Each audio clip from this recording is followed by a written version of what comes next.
قرب عماد من صاحبه ولقى ديك القطعة الورقية.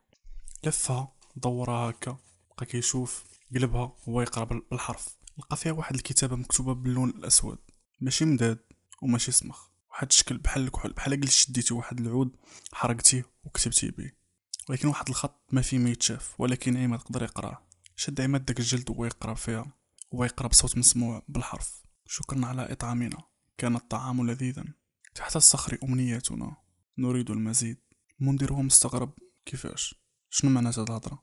عماد هو مستغرب وكيتلفت يمين ويسار وكي قلب على شي حاجة اللي تقدر توضح ليها شنو مكتوب في هادشي. ويشوف من البعيد واحد الحجرة اللي كبيرة، واحد الحجرة اللي كتلفت الانتباه. مشى عماد بالزربة لديك الصخرة، بدا كيقلب في الجناب ديالو، بدا كيقلب تحتها وفوقها. المنذر هو كيشوف فيه ما فاهم والو، باستغراب كيقول لي اشنو كدير، علاش كتقلب بالضبط؟ وقف عماد على التقلاب بحال لقى داكشي اللي كان كيقلب عليه. سحب يديه وشد واحد الحجرة اللي عماتو في عينيه بقوة ما كتلمع. منذر قال لي شنو هادشي، شنو هذا؟ قال لي منذر شنو داكشي اش تما؟ عماد هو غا حل فمو قال لي ما عرفتش، ولكن هادشي راه باينه غالي بزاف. منذر هو هاز راسو كيشوف في السما، قال ليه خاصنا نتحركو راه اللي بدا كيظلم. وطول الطريق عماد شاد هذيك الالماسه اللي لقى هو كيقلب فيها من هوك وكيقلب فيها من هوك. هذيك الالماسه فيها واحد اللون ازرق، وكانت كتلمع بواحد الطريقه اللي كتغري بزاف. منذر هو كيشوف فيه قال لي حتى لامتى غيتبقى صاحبي كتشوف ديك الحجره، واش هبلاتك ولا شنو؟ عماد وعيني على ديك الجوهره اللي محيتش عليها عيني نهائيا. قال لي اشنو؟ ما عرفتش شنو واقع، شكون اللي عطانا هادشي؟ منذر قال لي عارف راسي خاصني نكون منبهر ومتفاجئ بهادشي اللي لقينا، ولكن راه ماشي هكاك. عماد هو كيشوف منذر قال ليه علاش؟ كيفاش؟ ما فهمتش. منذر قال ليه راه باينه غير شي تقوليبه، يا اما منك يا اما من شي واحد اخر باش يطيح لنا ريوقنا على هادشي.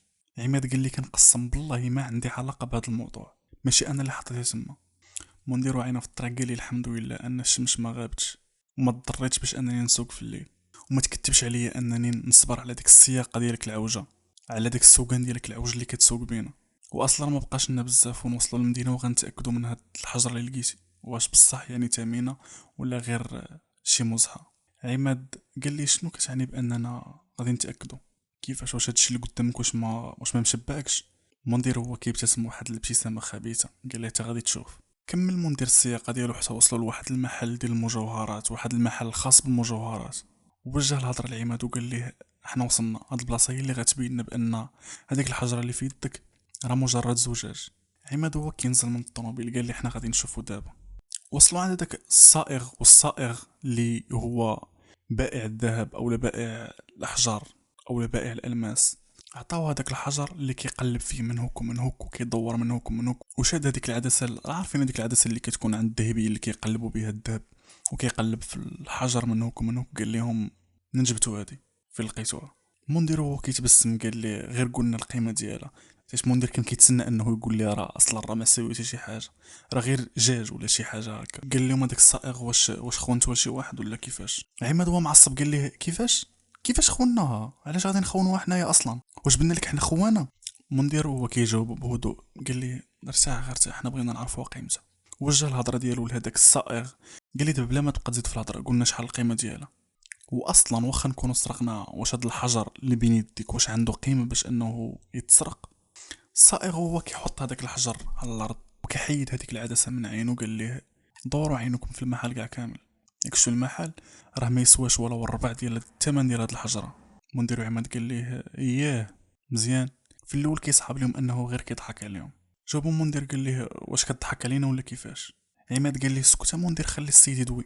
جاوبهم الصائغ قال لهم ما عرفت صراحه هذه منين جبتوها، واش لقيتوها واش سرقتوها، ولكن اللي بغيتكم تعرفوا بان هذه اغلى حجر اللي تقدروا تشوفوا، هذا الحجر الازرق بالضبط وبهذا اللون ديالو، واخا تدور العالم كاع كامل ما غاديش تلقاه. عماد قال لي شنو كتعني؟ جاوبو الصائغ قال لي كنعني ان هذا الحجر كيسوى واحد الثروه اللي غتقدر تعرض الحياه ديالكم للخطر. قال لي منذر فين نقدروا نبيعوا هذا الحجر هذا؟ فين نقدروا نبيعوه؟ واش نقدروا نبيعوه هنا؟ الصايغ قال لي ما تقدروش تبيعوه في هذه المدينه، ولكن كاين في مدينه اخرى اللي يقدر يشري من عندكم واللي عنده الثمن ديال هاد الحجره، ولا بغيتو نقدر نوصل لكم ليه ماشي مشكل. عماد هو هز ديك الحجره وخشاها في جيبو قال لي لا ما نحتاجوش، شكرا غادي نفكروا وغادي نرجعوا لك. هذيك القضيه ديال انك كتبغي تصدر لواحد وكتقول لي دابا نرجعوا خرج عماد من المحل وتبعو مندير هو كيقول لي علاش ما بعتيهاش اصاحبي، علاش ما بعتيهاش ونتهنوا حنا اصلا من الخدمه، هاد الحجر راه غنينا طول حياتنا كاع كامله. عماد هو غادي راكب الطوموبيل قال لي حيتاش مازال ما ساليناش اصلا باش نبيعوها. مندير حتى هو ركبته وحده عماد وعطاه السوارد ديال طوموبيلتو لعماد، قال لي كيفاش ما ساليناش، شنو كتقصد مناش غادي نساليو اصلا.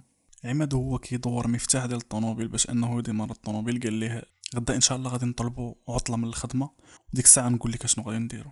مندير قال ليه علاش غدا، قول لي دابا شنو كاين باش نعرف. عماد هو كيبتسم واحد الابتسامه خبيثه قال ليه معليش غير صبر غدا ان شاء الله وغادي نقول لك. في الصباح بكري جا عماد للدار ديال المندير ولقاه واقف قدام الباب كيتسنى فيه. ركب مندير مع عماد في الطوموبيل، يلا نمشيو ناخدو هاد العطله من الشركه ومن بعد غادي نمشيو للوادي. مندير قال لي واش من نيتك، واش حنا عندنا حجره اللي تقدر تشري لنا الشركه اللي حنا غادي ناخدو منها عطله وانت غادي تاخد كونجي. مشاو للشركه، دخلوا على المدير قالوا لي بغينا عطله عندنا واحد الغرض خاصنا نقضيوه. رجعوا لطوموبيلتهم، ركب مندير في بلاصه ديال السائق باش هو يسوق. هو يقول لعماد واش متاكد بغيتينا نرجعوا للوادي. عماد قال لي واش منيتك واش باقي كتسولني، راه حنا لقينا منجم اللي غيخلينا اغنياء. مندير قال ليه واخ اشنو دابا ناوي دير، قول لي شنو هي الخطه. قال لعماد المندير طل اللور طل شوف اشنو كاين. تلفت عماد لوراه ويشوف واحد الصناديق كبار اللي عامرين بالفاكهه وعامرين باللحم وعامرين باي حاجه تقدر تفكر فيها. شراها عماد. مندير باستغراب قال لي اشنو هادشي، واش بغيتي تمشي تصدق ولا شنو. عماد هو كيتبسم قال ليه دزت للسوق وتقديت الخضره وتقديت اللحم وتقديت الفاكهه وتقديت هادشي كاع كامل باش نديو لداكشي اللي عطانا هاد الجوهره. مندير هو مستغرب قال لي كيفاش علاش زعما علاش. عماد قال ليه واش انت مكلخ ولا مريض ولا مالك، شوف غير القمامه البقايا ديال الماكله اللي حنا كنا كليناها وعطاونا عليها هاد الجوهره، مع الساك الا عطيناهم هادشي كاع كامل واش عارف شنو غيقدروا يديروا معانا، راه غيقدروا يعطوني شي حاجه اللي غتغنينا حياتنا كاع كامله. مندير قال ليه واش عارف شكون ولا مع من غادي تدوي ولا ما عرفت شي حاجه. قال لي حنا براسنا ما عارفينش شنو داكشي اللي في الوادي، واش شي حاجه اللي خير لينا ولا شي حاجه اللي شر لينا، خاصنا نبلغوا ضروري شي واحد باش على الاقل نمشيو حنايا امنين. عماد قال لي لا حتى واحد ما خاصو يعرف هذا الاكتشاف وخاصنا نستغلوه بكل قطره منه. مندير قال لي فكر بعقلك اصاحبي ما يغركش الطمع، فكر بعقلك راه هادشي اصلا اللي كتقول انت راه غريب ولا رجعنا راه غادي نعرضوا لانفسنا للخطر. عماد قال لي الا ما بغيتيش تولي لاباس عليك انا راه باغي يولي لاباس عليا ونقدر نمشي لراسي ماشي مشكل، دروك قول لي واش باغي تمشي معايا ولا لا. مندير قال لي راك عارفني اصاحبي ما نقدرش نخليك لراسك ولكن فكر بعقلك شويه. عماد قال لي ما تخافش كلشي ضرب لي الحسبه ما تخافش، دابا يلا نتحركوا نديو هادشي ونجيبوا المكافاه ديالنا وعادي كاينه شي حاجه سهله من هكا. من بعد مسيره ديال ساعات وصلوا لداك الوادي وقال لي مندير دابا شنو دابا غادي نديرو.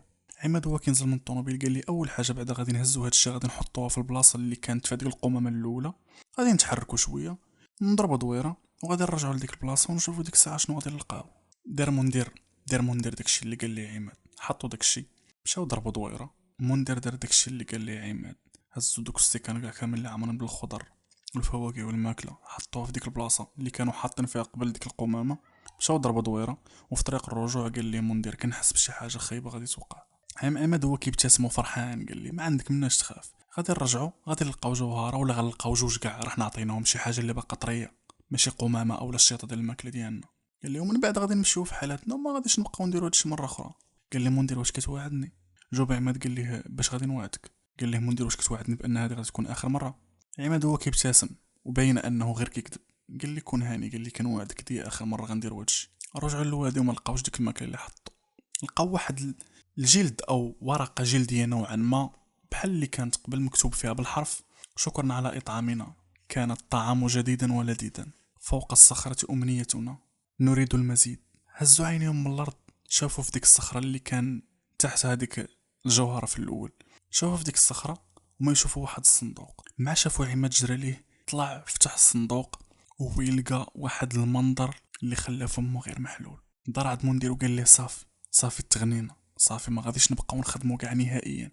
حاول مع الصندوق باش انه يهبطو الارض حيتاش كان ثقيل وهو كيجر فيه لتحت وهو يطيح عليه، طاح ليه على رجلو، هرسو من رجلو وهرسو من الفخذ ديالو. بدا كيغوت وكيتوجع كيقول لي مندير عافاك عتقني هز عليه الصندوق. مندير ما قدش يهز الصندوق حيتاش ثقيل بزاف. عماد والحركه ديالو مشلوله، قال لي رجلي كتنزف بزاف، كنحس بحال هو ديال الدم كيسيح من رجلي. مندير بتوتر قال لي اشنو بغيتي ندير دابا، قول لي اشنو غندير. عماد قال لي هز التليفون وعيط للطوارئ طلب المساعده. مندير هو شاد التليفون في يدو قال ليه ما كاينش الريزو، ما نقدرش نعيط هنا. عماد قال ليه رجع بالزربه للطوموبيل، هز الطوموبيل وتحرك على ما يوصل للريزو. داكشي اللي دار مندير، هز الطوموبيل بقى كيتحرك لمده ديال ساعه حتى وصل للريزو بالزربه. عيط الاسعافات عطاهم الاحداثيات، وما قدش انه يبقى في ديك البلاصه حتى يوصل الاسعافات وهو يرجع عند صاحبه عماد. رجع مندير البلاصه اللي كان فيها عماد ويتفاجئ بانه ما لقى عماد، ما لقاش الصندوق او الاثر ديال الدم اللي كان كينزف من عماد، ما لقى حتى شي حاجه. لقى ورقه شبه الاولى اللي لقاو في الاول مكتوب عليها بالحرف: شكرا على اطعامنا، كان الطعام معينا لا تستحق امتناننا. الكتاب المفتوح.